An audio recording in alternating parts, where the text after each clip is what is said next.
दोस्तों नमस्कार। दोस्तों मैं विमल शाही आप सभी लोगों का अपने चैनल में स्वागत करता हूं और उम्मीद करता हूं कि आप लोग सब लोग स्वस्थ होंगे एवं मस्त होंगे।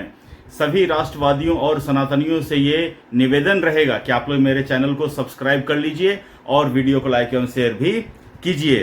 दोस्तों आज हम लोग बात करने वाले हैं लालू प्रसाद यादव के बारे में। जी हाँ दोस्तों, मैं ऐसा मानता हूं कि ये मेरे जो वीडियो जिस टॉपिक के ऊपर भी मैं बनाता हूं, ये मेरा लोएस्ट लेवल है कि मैं लालू प्रसाद यादव और उसकी फैमिली के बारे में कोई वीडियो बना रहा हूं। लेकिन क्या कर सकते हैं, जिंदगी में उतार चढ़ाव आते रहते हैं, तो मैं ये पहले ही स्पष्ट कर देना चाहता हूं कि this is my lowest level of video. लेकिन बात करते हैं लालू प्रसाद यादव और उनकी फैमिली के बारे में कि किस तरह नेपोटिज्म की जो राजनीति होती है वो कितनी खतरनाक होती है। इसका ताज़ा एग्जाम्पल आप बिहार में देखिए। जहाँ दोस्तों बिहार में लालू प्रसाद यादव के 2 लड़के हैं और 7 बेटियां हैं। तो लालू यादव के बड़े बेटे हैं तेज प्रताप यादव और छोटे बेटे हैं तेजस्वी यादव।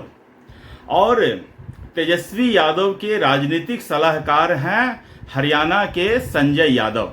अब इन दोनों की दोस्ती काफी पुरानी है, तो इनकी दोस्ती कैसे हुई कैसे नहीं हुई इसके बारे में हम लोग बात नहीं करेंगे। हम लोग सिर्फ इतना बातें करेंगे कि इनका जो है राजनीतिक सलाहकार कह लीजिए संजय यादव हैं और संजय यादव वर्तमान में राज्यसभा के एमपी हैं। तो दोस्तों कहानी कुछ इस तरह आगे बढ़ती है कि लालू प्रसाद यादव पुत्र मुंह में फंस जाते हैं, तेज प्रताप यादव के पुत्र मुंह में फंस जाते हैं। तो अचानक से एक फेसबुक पर सोशल मीडिया पर एक फोटो वायरल होता है जिसमें तेज प्रताप यादव अपनी तथाकथित प्रेमिका या साथी अनुष्का यादव के साथ कुछ अनकंफर्टेबल सिचुएशन में फोटो सोशल मीडिया पर लीक हो जाती है। क्योंकि तेज प्रताप यादव पहले से ही शादीशुदा हैं और उस लड़की के साथ भी वो अफेयर की बातें कर रहे थे।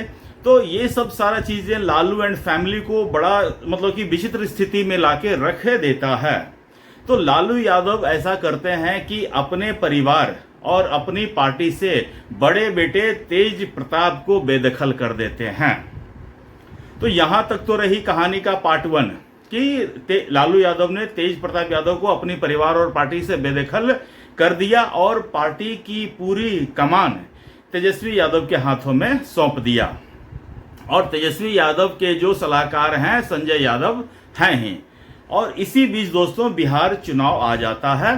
तो तेजस्वी यादव पूरे दमखम के साथ है अपनी पार्टी के लिए प्रचार कर रहे होते हैं, राष्ट्रीय जनता दल के लिए प्रचार कर रहे होते हैं। और तेज प्रताप यादव भी अपनी एक अलग पार्टी बनाकर अपना अलग वो कर रहे होते हैं कुछ। इसी बीच क्या होता है कि लालू यादव की नंबर 2 की बेटी रोहिणी आचार्य वही लड़की है, बेटी है लालू यादव की, जिन्होंने लालू यादव को अपनी किडनी दी थी। ठीक है ना। तो रोहिणी आचार्य भी जो है 2024 में लोकसभा का चुनाव लड़ चुकी हैं सारण से और वो बीजेपी के कैंडिडेट राजीव प्रताप रूडी से हार चुकी हैं। तो अब इस चुनाव में भी पार्टिसिपेशन के लिए रोहिणी आचार्य जो सिंगापुर में रहती हैं अपने पति के साथ है, वो सिंगापुर से बिहार आती हैं कि हमको भी कुछ पॉलिटिकल अपॉर्चुनिटी अगर मिल जाता है तो पैर पसार सकते हैं। तो यहां तक भी बात सही होती है। लेकिन रोहिणी आचार्य को ऐसा लगता है जब वो पार्टी के प्रचार से संबंधित कुछ एक्टिविटी में पार्टिसिपेट करती है तो उन्हें ऐसा लगता है कि उन्हें जो है इग्नोर किया जा रहा है, उन्हें साइडलाइन किया जा रहा है। किसके द्वारा? तो तेजस्वी यादव के राजनीतिक सलाहकार संजय यादव के द्वारा। और संजय यादव का ही जो चाल है, चक्रव्यूह है, उनके कारण ही तेजस्वी यादव ने अपने बड़े भाई तेज प्रताप यादव को पार्टी और परिवार से बेदखल किया है।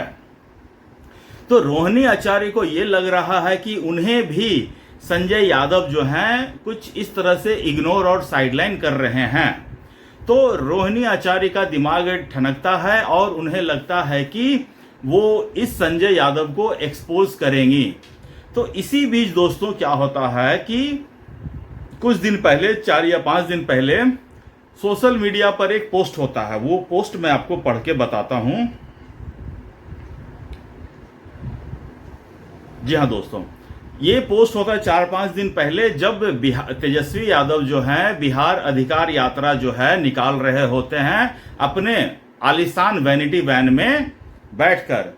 तो वैनिटी वैन में कभी क्या होता है कि बाहर में एक फ्रंट सीट होता है, एक ड्राइवर का सीट होता है। तो फ्रंट सीट पर एक्चुअल में नेता बैठते हैं ताकि वो जनता से संवाद कर सकें, अभिवादन कर सकें।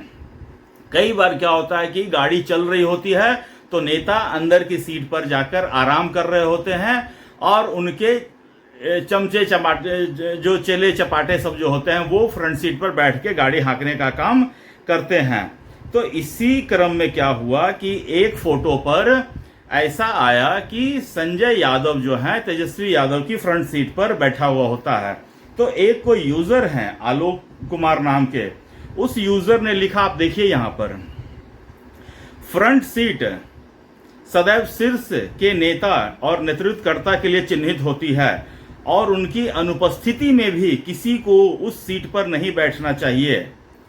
वैसे अगर कोई को डबल कोट्स में रखा गया है, कोई अपने आप को शीर्ष नेतृत्व से भी ऊपर समझ रहा है तो अलग बात है। वैसे पूरे बिहार के साथ साथ हम तमाम लोग इस फ्रंट सीट पर लालू जी और तेजस्वी यादव को बैठे या बैठते देखने के अभ्यस्त हैं। उनकी जगह पर कोई और बैठे ये हमें तो कतई मंजूर नहीं है। ठकुर सुहाती करने, मतलब कि जो भी है यहां तक है, कतई मंजूर नहीं है। तो ये आलोक कुमार के जो शख्स हैं उन्होंने फेसबुक पर ये पोस्ट लिखा और रोहिणी आचार्य ने इस पोस्ट को रीपोस्ट किया। रीपोस्ट करने का मतलब मोटा मोटी ये होता है कि हम इस पोस्ट से सहमत हैं तो ही कोई आदमी ट्वीट या रीट्वीट या रीपोस्ट करता है। अगर किसी का सहमति नहीं होता तो इग्नोर करके चला जाता। लेकिन रोहिणी आचार्य ने इस पोस्ट को रीपोस्ट किया, इसका मतलब कि वो इस पोस्ट तथाकथित पोस्ट से सहमत हैं और उन्हें भी ऐसा लग रहा है कि जो फ्रंट सीट होता है वो पार्टी नेतृत्व के लिए होता है। लेकिन उन्हें भी लग रहा है कि संजय यादव जो हैं वो पार्टी में अपने आप को सर्वोच्च समझ रहे हैं। अब कितना समझ रहे हैं कितना नहीं समझ रहे हैं ये हमें नहीं मालूम है, लेकिन रोहिणी आचार्य को ऐसा लग रहा है, तब उसने रीपोस्ट किया। इस रीपोस्ट के अगले दिन रोहिणी यादव ने एक और पोस्ट किया। वो पोस्ट क्या है?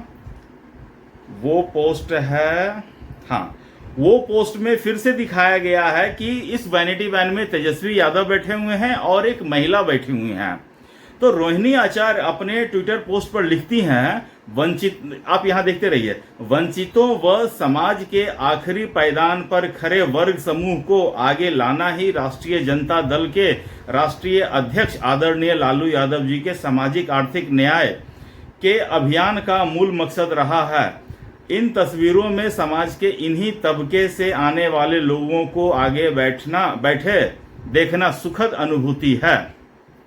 मतलब तेजस्वी यादव के सीट पर अगर कोई महिला बैठती है या पिछड़े वर्ग के लोग बैठते हैं तो रोहिणी आचार्य ने इस पोस्ट के माध्यम से ये कहा है कि यही तो लालू प्रसाद यादव का विजन रहा है और ऐसे लोगों को फ्रंट सीट पर बैठे हुए देखते रहने पर उन्हें सुख की अनुभूति होती है। लेकिन सेम अनुभूति जब संजय यादव बैठते हैं तब नहीं होती है। तो क्या संजय यादव परिवार के, यादव समाज के नहीं है क्या, या उनसे थोड़ा सा लोअर है क्या? मतलब कि मुझे समझ में नहीं आ रहा है। तेजस्वी यादव भी यादव हैं और संजय यादव भी यादव हैं। तो एक यादव को बैठते देखते ना सुखद अनुभूति होती है, दूसरे यादव को देखकर दुख होता है। ये सिर्फ और सिर्फ एक पारिवारिक जो पार्टी होती है उसी में ऐसा हो सकता है, अन्य पार्टियों में ऐसा नहीं होता है। तो देखिए 2 दिन में ही 2 अलग अलग विचार का पोस्ट आया है। तो हो सकता है कि रोहिणी आचार्य को इन 2 दिनों के बीच में जो गैप आता है उसमें उनको किसी ने समझाया होगा या धमकाया होगा कि इस तरह का पोस्ट पार्टी की लाइन से हटकर पोस्ट है, आप ऐसे पोस्ट नहीं डाल सकती हैं। तो रोहिणी यादव हो सकता है मजबूरी में आकर ये पोस्ट डाल रही हैं। उन्हें 2 फोटो दिया गया होगा कि ये लो 2 फोटो और तुम इसको अब पोस्ट करो इन 2 फोटो के साथ। तो रोहिणी आचार्य ने ऐसा पोस्ट उन्होंने किया।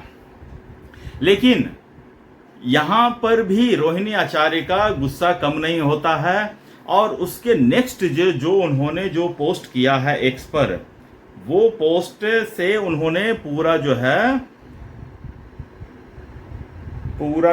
उन्होंने पिंड पोस्ट जो लिखा है एक्स पर, उसमें उन्होंने लिखा है कि मैंने एक बेटी व बहन के तौर पर अपना कर्तव्य एवं धर्म निभाया है और आगे भी निभाती रहूंगी। मुझे किसी पद की लालसा नहीं है, न मेरी कोई राजनीतिक महत्वाकांक्षा है। मेरे लिए मेरा आत्मसम्मान सर्वोपरि है। इसके बाद उन्होंने एक और पोस्ट किया है जिसमें उन्होंने अपने पिताजी के लिए, जब वो किडनी ट्रांसप्लांट के लिए जब किडनी दान करने के लिए थी, तब उन्होंने उस जो हॉस्पिटल है उसका सीन करते हुए लिखा। आप देखिए उस पोस्ट को। उन्होंने लिखा, जो जान हथेली पर रखते हुए बड़ी से बड़ी कुर्बानी देने का जज्बा रखते हैं, बेखौफी बेबाकी खुददारी तो उनकी लहू में बहती है।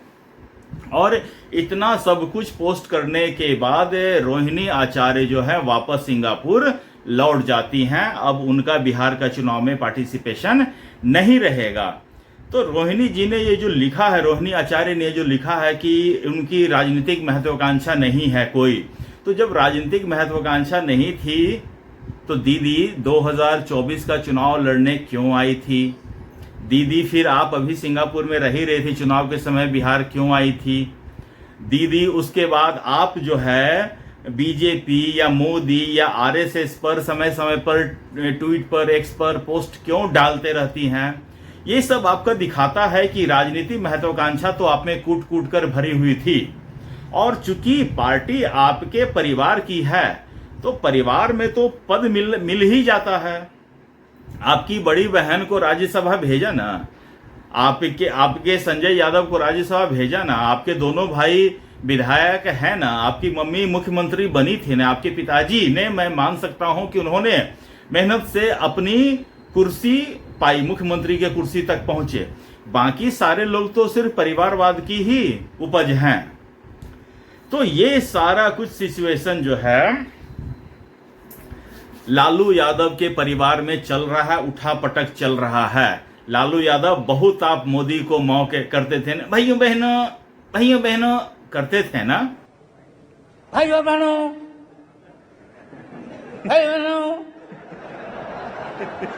बिजली आई। देख लीजिए, दूसरे को मॉक करने वाले, दूसरे का मजाक उड़ाने वाले लालू प्रसाद यादव का परिवार आज तिनके की तरह बिखर रहा है। और शायद हो सकता है कि लालू प्रसाद यादव ही इसके मास्टर माइंड हो या कुछ इस तरह करना चाह रहे हों।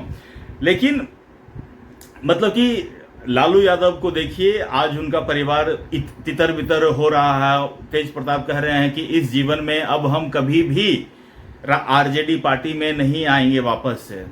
उन्होंने बयान दिया है कि बहन का अपमान बर्दाश्त नहीं किया जाएगा, बहन का अपमान होगा तो सुदर्शन चक्र चलेगा। वो कृष्ण को ही बुलाने लगे।